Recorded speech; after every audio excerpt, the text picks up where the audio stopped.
Hello, everyone. This is Al Fadi, and thank you, of course, for watching this series. Thank you for all of your comments and interactions with us about what we have covered so far, myself and Dr. J. Smith.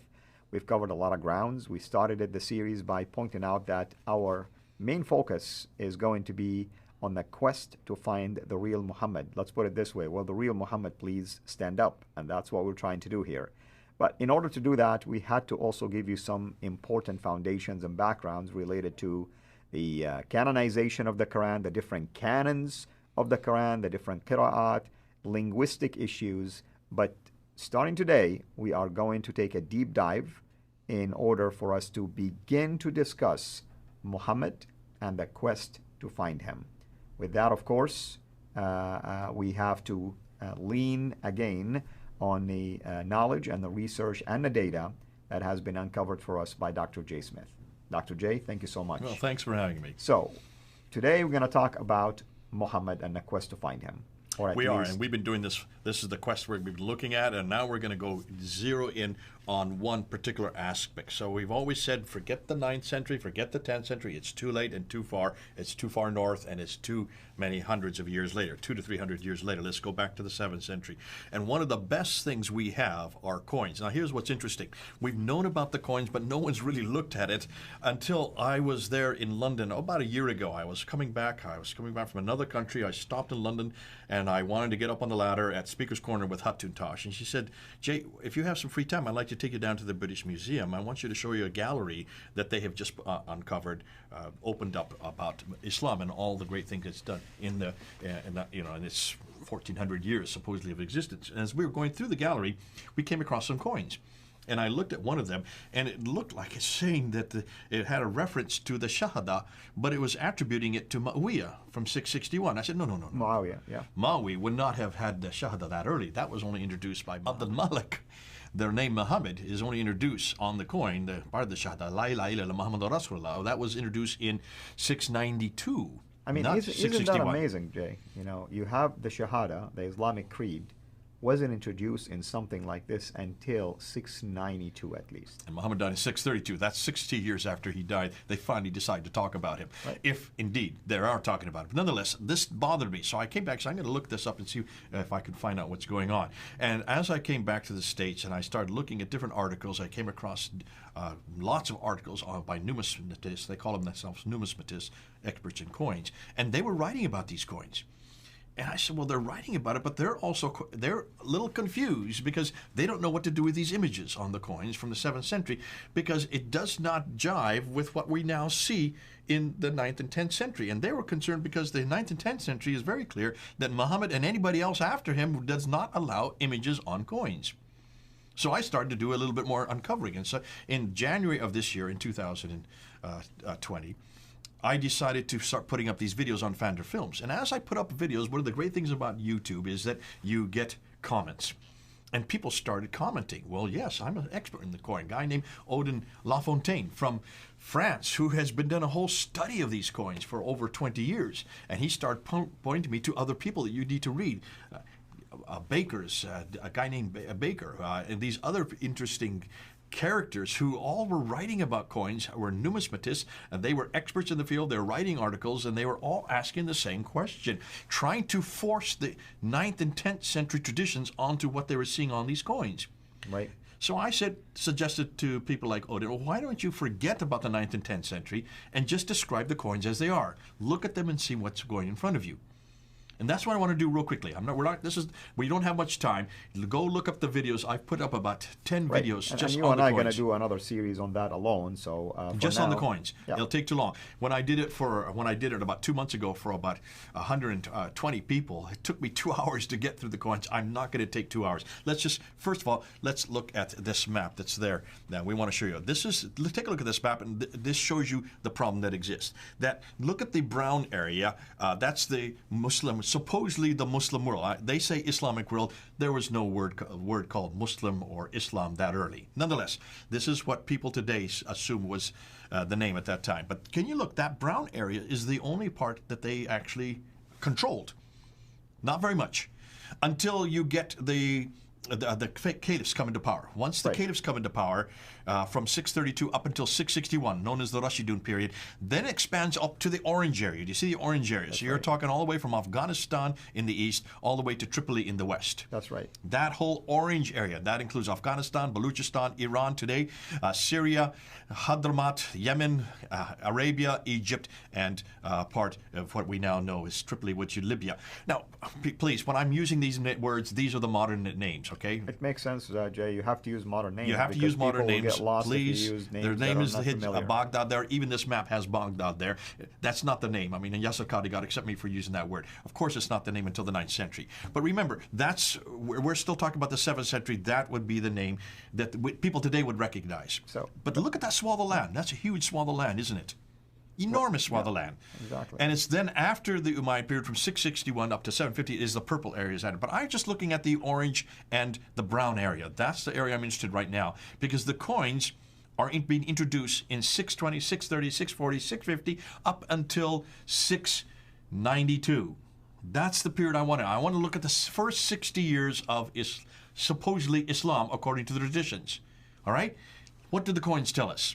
Now, remember, whenever a caliph comes to power, like Abu Bakr, Umar, Uthman, and Ali, who comes to power from 632 up until 661, you have those 4 caliphs. What's the first thing they do to announce themselves? They use coins. Coins are used for commerce, but they're also used to announce somebody because when they come to power, they want to make sure that people know who they are. And they, as I said earlier in another live stream we did, where I said you don't have newspapers, they didn't have internet, they didn't have radio and television, all the rest. They had to use coins because coins would get in the hands of everybody. That's the quickest way and the best way to announce I'm the new man on the back. I am the new leader. They do this today. They still do it today. In the paper money. And also the coins. And the coins. But today we use images of people who are historically famous or someone who's done a great invention. We don't really introduce the person who's ruling. Today we don't. But back then they did because that's the only way they could really announce their ascendancy. So coins were very important, hugely important. So now let's go back to the slides and let's take a look and see where these coins were minted. Well, in the West, all in the West, they're minted up there in what is today Syria, Lebanon, and Israel. That's the names I use today. Syria, Lebanon, they weren't used that. Those are not the names back then. In the East, they're all minted in Iran. Let's look at another map and show you, and let's do the sequence of what we're talking about. So take a look at that map there. I've got it up on the slide. And notice that everything that Muslims tell us has supposedly taken place down here in Mecca, Medina, right? We've said this over and over again. That's where the 9th century and the 10th century tell us all this was happening. That's where Abu Bakr, Umar, Uthman, and Ali all lived. They lived in Medina. No, they did not. Because if they lived in Medina, they would be minting coins with their names on it from that area. Look and see where all the mints come from. In the West, all the coins were coming from places like Tartus, Hims, Baalbek, Dimash, Tibaria, Abilia, Baisan, Jerash, Jubna, Amman, and Ilyas. Excuse me for desecrating those words. Look and see where those mints are. Not one of them is down in Mecca and Medina. They're all hundreds of miles further north, all in the West. And those coins would have been gold soliduses or copper coins, gold and copper. All of them are too far in the north to be anywhere near Mecca and Medina. But they were minting them. This is all under the area of the Arabs at that time. What about the East? Well, their coins were being minted in the East as well. Where are those mints? Well, here they are. Susa, Dasht, Arajan, Bishapur, Tanbuk, Olskar, Kezarun, Adashar, Kura, Darabjir, and Kavat Kura. Excuse me for those who are Pahlavi. I'm desecrating your language. But I'm just reading what's there on the text. Take a look at those. Those are too far north again, right? Right. Yet this is all where the Rashidun period existed. This is where you should have not Muhammad. Muhammad would just be in Mecca, Medina if the transitions were correct. But Abu Bakr, Umar, Uthman, and Ali would all have been in this area, especially Umaran. All of this area, they have the mints. They're now in charge of the mints. They are minting coins. It's not that they stopped minting coins. They are minting coins. And we can look at those coins. But you notice every one of these, all of these mints would have been under the authority of any Arab leader at that time or caliph at that time in the 7th century, including any Muslim caliph, right? Conclusion, none of these mints were from the Hijaz. Instead, they were all situated too far north. Right. Now, let's go look at these coins. Because when you look at these coins, I'm just going to put them all up there and I'm going to unpack this slide here. Because these coins, notice from 624 to 660, there are no Islamic coins whatsoever. The coins are there. Look at the ones here on the left at the bottom. Look at the timeline from 632 up until 651. There are coins. But take a look at what's the man's holding. Take a look at what he's got. This Arab leader, he's there on the left. He is holding a cross in his hand, and has a cross up on his head. How can you be a Muslim and have crosses on your head and holding in your hand? I wonder how our Muslim friends going to explain that. They cannot explain that. No one's bothered to explain that. We've only introduced this in this year. This is just coming out in 2020. Now look at 661. Take a look at Muawiyah. Muawiyah they should explain because Muawiyah is a Muslim, correct? Muawiyah is a Muslim. That's he right. comes from 661 up to 680. So for 20 years, roughly 20 years, a little over 20 years, he is the caliph. He's living in Damascus. Isn't that interesting? Why is it we've been told that? Why is he not living in Medina like everybody else? I mean, that's the interesting part, is like you keep talking about the rightly guided caliphs in Medina, not even in Mecca, by the way, but then you begin to see these dynasties either in Damascus or in modern-day Iraq and Baghdad. Why? Why didn't they go back to the origin of Islam, to Medina, for instance? Exactly. For one very good reason. Nothing is happening that far south. We can't find any rock inscriptions. We can't find any coins. We can't find anything down that far south. They're all in the north. He is up in Damascus, which makes sense because that's where all the mints are as well. They're all in that area that I showed you in the slide before. Now take a look at what he introduces. His coins in the west.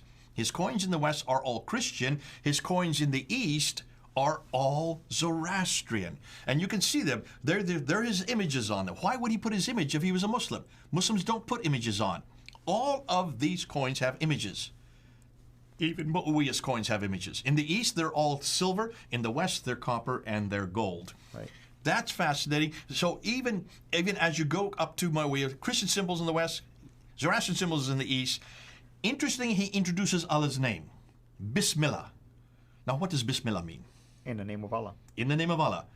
Hold on. Muslims say, that proves he's a Muslim. Is that so? What and who uses the name Allah?